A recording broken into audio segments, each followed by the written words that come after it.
Join Sid for this edition of It's Supernatural.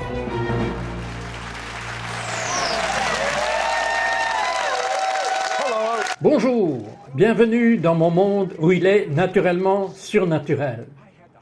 J'ai eu le grand privilège de rencontrer une femme du nom de Kathryn Kuhlman, qui est maintenant au ciel, le plus grand ministère de miracles dont j'ai jamais été témoin de mes yeux. Et elle a dit, je peux vous dire l'année, le mois, le jour et l'heure où ce ministère de miracles est venu sur moi. Et mon invité peut vous dire l'année, le mois, le jour et l'heure où un grand manteau pour les miracles est venu sur lui. Et il veut vous apprendre comment vous pouvez marcher dans ces miracles surnaturels. Êtes-vous intéressé? Miracles. Are you interested?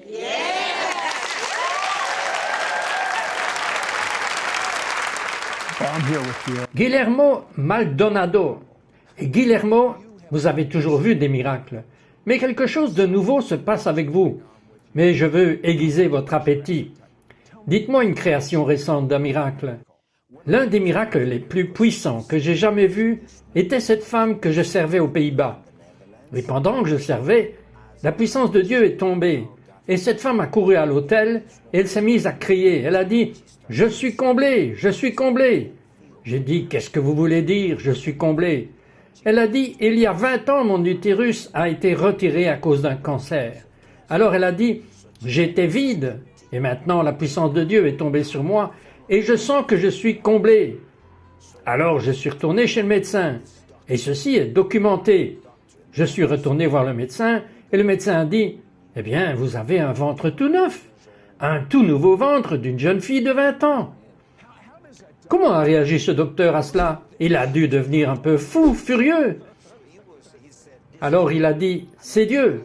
Je veux dire qu'il devait le reconnaître que c'était Dieu, parce qu'il a dit, j'ai enlevé l'utérus, alors maintenant vous avez un tout nouvel utérus. Maintenant je dois vous le dire, bien que Guillermo ait marché dans les miracles probablement presque aussi longtemps qu'il a été un croyant, il est à un point différent maintenant. Et je vous ai dit, quand nous parlions au téléphone, que quand j'ai entendu votre message, j'ai entendu quelque chose de différent dans votre voix. Il y avait une douceur, une tendresse. Oui, vous étiez doux avant. Oui, vous étiez tendre avant. Mais non, il vous est arrivé quelque chose. Que s'est-il passé? What's happened? Ce qui s'est passé, c'est que j'ai reçu le baptême d'amour. Ceux qui regardent se disent, mais qu'est-ce que c'est? Je n'avais jamais entendu parler de cela. La Bible parle de différentes sortes de baptêmes. Et une fois, je servais et priais le Seigneur et je suis entré dans la présence de Dieu. Et soudain, j'ai senti comme une chose liquide, comme de l'eau qui tombait dans ma tête et dans mon dos. Et je me suis retourné et je regardais sur le toit et je n'ai rien vu. Et j'ai dit, mais qu'est-ce que c'est? Je ressens quelque chose de liquide. Et le Seigneur m'a dit, c'est mon amour liquide. À ce moment-là, je suis tombé par terre, j'ai commencé à pleurer et pleurer. Et la question est de savoir qu'est-ce qui s'est passé ensuite. Je dois vous poser une question. Quand ça s'est passé, vous l'appelez liquide d'amour. Avez-vous eu l'impression, par exemple, j'ai moi-même ressenti cet amour. Et quand je l'ai suivi, c'était presque comme passer de la chaleur à la climatisation. C'était palpable. Qu'avez-vous ressenti? What did you feel? C'est pareil, je sentais comme de l'eau tombant et comme de l'huile me montant à la tête. Pensiez-vous qu'il y avait une fuite dans le toit? Mais oui, c'est ce que je pensais. Vraiment. Oui, c'est ce que je pensais. Je me suis retourné et je n'ai rien vu. Et j'ai continué à sentir ce liquide d'amour. Et après cela, tout à coup, je savais que j'avais la perspective de Dieu envers les gens.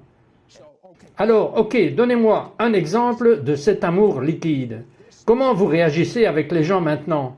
Peut-être différemment qu'avant. Maybe different than before. Ok, il y a tellement de choses qui arrivent après que vous ayez reçu le baptême d'amour. C'est un amour surnaturel.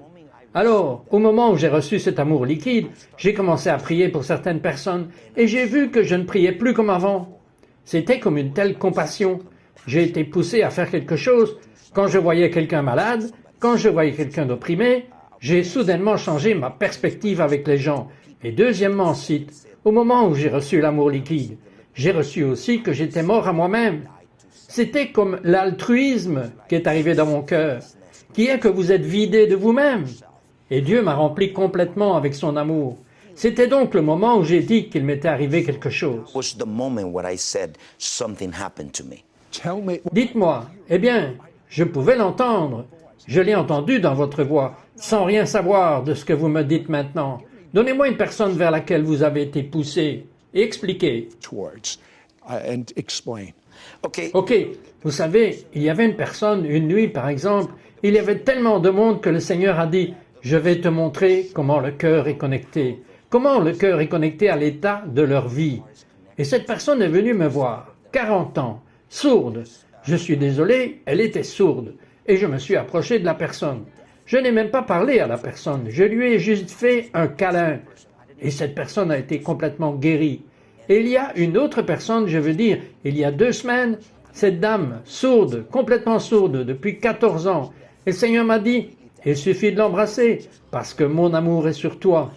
Et je me suis approché d'elle, je veux dire, juste l'aimer. Et à ce moment, mon Dieu, boum, lui a ouvert les oreilles. Donc, des miracles comme ça, vous savez, il y a un ingrédient manquant, et c'est un mot appelé transformation. Et cet ingrédient manquant, quand nous reviendrons, nous allons en parler. Mais la plupart des vrais croyants dans le Messie ont une sorte d'expérience avec Dieu, et c'est ce qui les catapulte à être un croyant dans le Messie. Mais ensuite, ils stagnent. Ils sont un peu comme le peuple juif marchant dans le désert depuis 40 ans dans un grand cercle, quand il n'était qu'à 1 semaine de la terre promise. Quand nous reviendrons, je veux que vous compreniez la métamorphose. And transformation.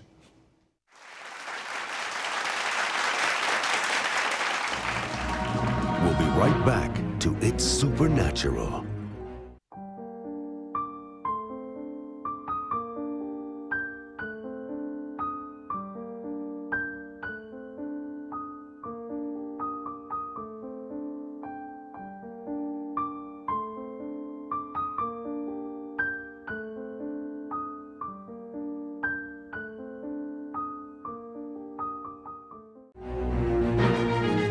We now return to It's Supernatural. Okay. Ok, il y a un mot, transformation. Guillermo, qu'est-ce que ce mot signifie pour vous? Transformation, Romains 12, versets 1 et 3. La Bible parle d'être transformé, étant conformé à cet âge dans ce monde. Et aussi la Bible parle d'être transformé de gloire en gloire. Ok, le mot transformation signifie en transit dans la maturité de Jésus-Christ. Être comme Jésus-Christ. C'est le processus pour nous conduire. C'est un processus pour nous conduire à être comme Christ. Premièrement, nous devons comprendre que la transformation est continue. C'est instantané, continu et progressif. En d'autres termes, au moment où vous cessez d'être transformé, vous stagnez. Vous entrez dans la sécheresse spirituelle et vous devenez religieux. C'est pourquoi vous voyez beaucoup de gens religieux qui ne croient pas dans la transformation, parce qu'ils sont déjà en train de stagner. Et c'est le plus gros problème avec la stagnation. C'est parce que non seulement vous stagnez et vous vous arrêtez, mais vous reculez. Vous retournez dans vos anciennes habitudes. C'est ce que dit la Bible. Vous devez être transformés. Vous savez, j'ai entendu un sage me dire cela. Si vous êtes assis à l'arrêt, en fait, vous reculez et vous ne le savez pas. Going backwards and you don't know it. That's what it is. C'est comme ça, c'est ce que c'est. Et je vois, c'est de la tromperie. Oui, c'est de la tromperie. C'est ce que c'est. C'est ce qu'est la religion. Lorsque vous vous conformez, vous cessez d'être transformé. Vous vous conformez à une autre réalité qui est votre chair, qui est ma chair. Mais il y a quelque chose que les gens regardent en ce moment. Il y a des gens qui regardent et ils pensent « j'ai besoin de transformation ». Il y a 3 choses qui créent une transformation. Numéro 1, spirituel et satisfaction et frustration. Parfois, vous vous sentez frustré.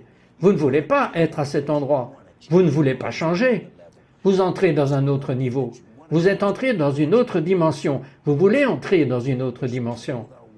Numéro 2, la faim. Il y a des gens qui regardent et vous avez faim de Dieu. Vous voulez plus, mais vous ne le savez pas.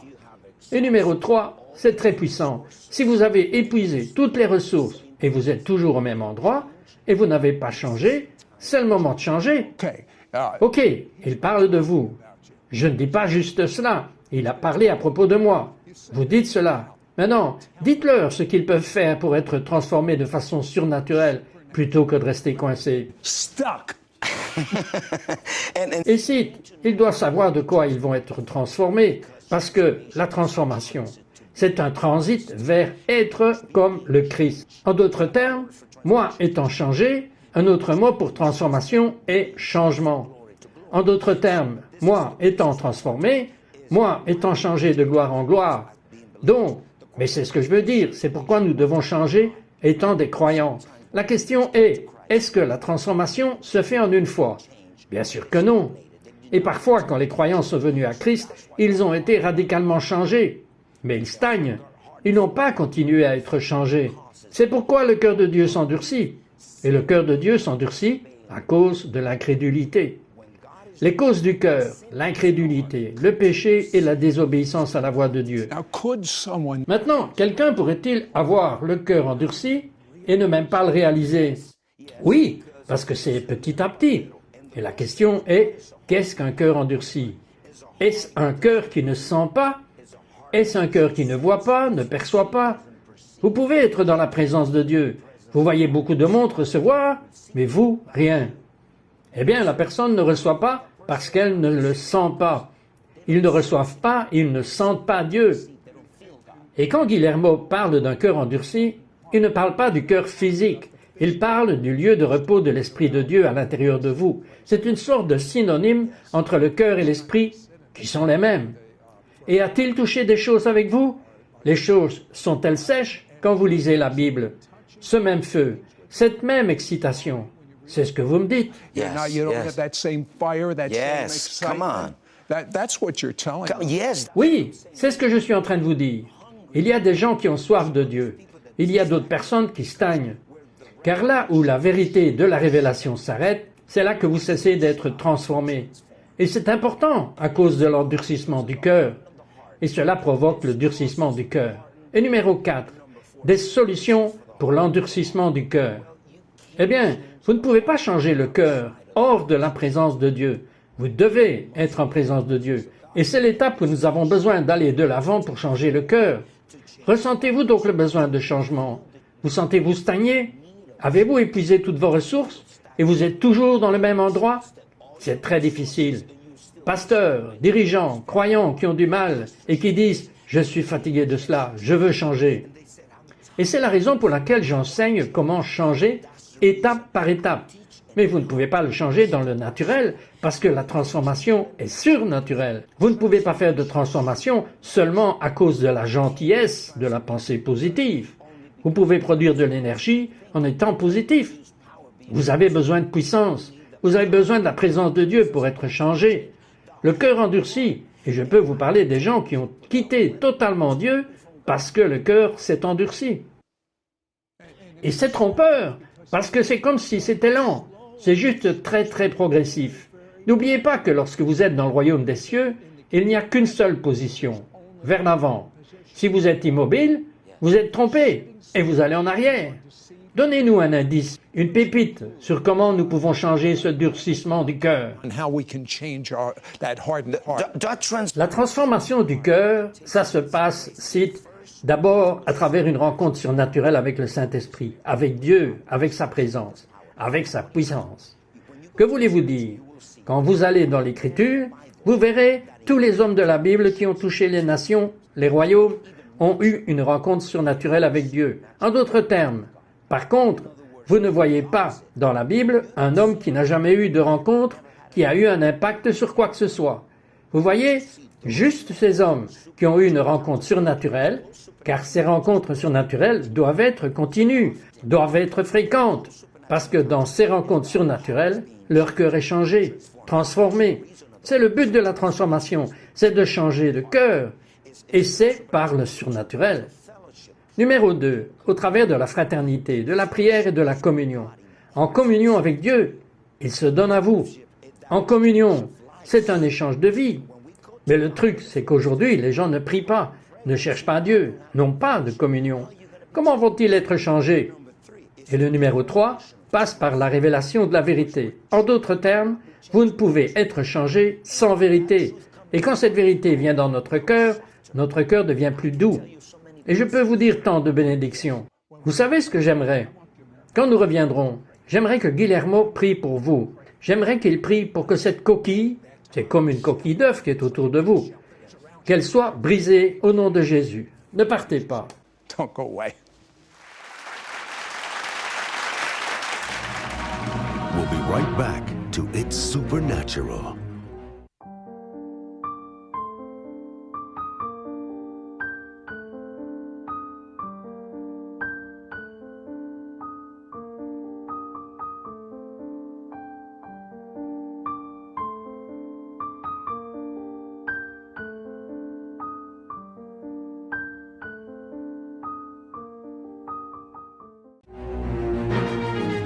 We now return to It's Supernatural. So, Alors, qu'est-ce que la transformation? transformation. La transformation est le processus qui nous conduit à être comme Christ. Le but de la transformation est d'être comme Christ, changer le cœur, pour être utilisé comme un récipient pour porter le royaume, la puissance et la gloire de Dieu. Ok, cela soulève la question maintenant, et c'est un mot que vous n'entendez pas beaucoup, et vous ne l'aimerez peut-être pas. Je vous ai eu maintenant. Soumission. Soumission, qu'est-ce que cela veut dire? Surrender is La soumission est un cœur qui a cédé au Saint-Esprit, qui est soumis à Dieu, abandonnant votre insécurité, vos peurs. Mais nous ne croyons plus dans la soumission. Donc, en d'autres termes, nous devons céder le naturel pour recevoir le surnaturel. La soumission est un échange. En d'autres termes, l'onction agit à travers un échange. En d'autres termes, nous nous soumettons à Dieu et Dieu libérera ce qu'il a pour nous. Mais aujourd'hui, malheureusement, à cause de nombreux messages sur l'hypergrâce, la pensée positive, l'évangile d'entraide, nous avons la puissance par nous-mêmes. Ils ne croient plus qu'il faut nier notre moi. Qu'en est-il quand la Bible parle de présenter votre corps dans un sacrifice vivant? Qu'en est-il quand dans la Bible Paul dit « Je meurs chaque jour » daily. Wait a second. Attendez une seconde. Je n'entends jamais que l'on dise cela dans les congrégations. Pourquoi, Guillermo? Pourquoi ne disent-ils pas cela? Yeah, because we Parce que nous nous responsabilisons nous-mêmes. Et c'est la raison pour laquelle nous n'avons pas de puissance dans l'Église. L'accès au pouvoir passe par le fait de s'abandonner et de mourir à soi-même. Autrement dit, si nous voulons accéder à la puissance, comme Jésus l'a fait, Jésus est allé au Jourdain et la Jordanie représentait la mort à soi-même. Mais la question est de savoir pourquoi Jésus devait mourir. Il n'avait pas péché. Jésus devait mourir pour être Dieu. Jésus devait mourir pour être Dieu. Donc, nous avons tellement de domaines dans lesquels nous devons mourir. Donc, il manifestait l'humilité surnaturelle et il ne pourrait pas faire cela sans la puissance du Saint-Esprit. Et donc, vous non plus, vous ne pouvez pas faire cela sans la puissance du Saint-Esprit. Maintenant, lorsque vous avez enseigné cela à 250 personnes, dites-moi ce qui s'est passé. Ok, parce que l'état du cœur est la condition de votre vie.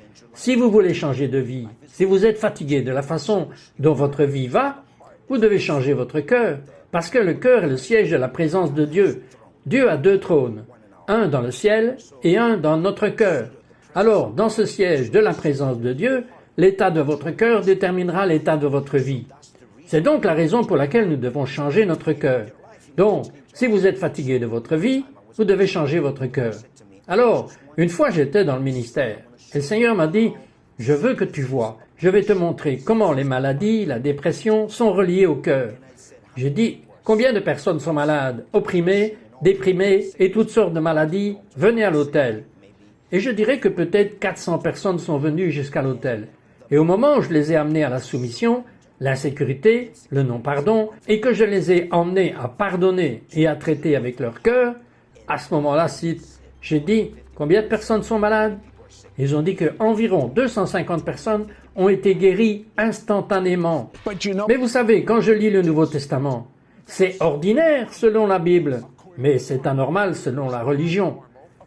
J'aimerais que vous priez une prière surnaturelle maintenant, pour que tout le monde soit normal. Normal tel que défini par la Bible. normal as defined by the Bible. see, I want to pray. Je veux prier avec vous et je voudrais que vous leviez les mains. Tout d'abord, vous devez vous soumettre. Vous ne pouvez pas vous battre avec vos propres capacités. Vous devez céder votre cœur à Jésus. vous devez pardonner, vous devez le libérer. Et à ce moment, Dieu vous guérira, vous restaurera et vous délivrera. Père, au nom du Seigneur Jésus-Christ, en ce moment où vous êtes à votre place à la maison, dans votre bureau, Père, je libère la présence de Dieu, la présence du Saint-Esprit, tombant là où vous êtes en ce moment, la puissance de Dieu. Père, je prie pour une rencontre surnaturelle, pour que les personnes qui regardent, je prie, Père, pour ces gens qui sont frustrés et insatisfaits, et qui ne savent pas quoi faire, qui stagnent. Relâche ta puissance et la présence de Dieu, et que leur cœur soit changé, que leur cœur soit transformé. Il y a des gens en ce moment qui sont guéris parce que vous libérez le pardon. Vous venez de libérer la peur. Vous êtes libéré de la peur dans votre esprit. Vous êtes touché. Vous êtes activé dans le surnaturel. Vous êtes transformé. Et pour ceux qui ont un cœur endurci, en ce moment, la présence de Dieu tombe sur vous et vous êtes changé de gloire en gloire. Recevez-le maintenant. Amen et Amen.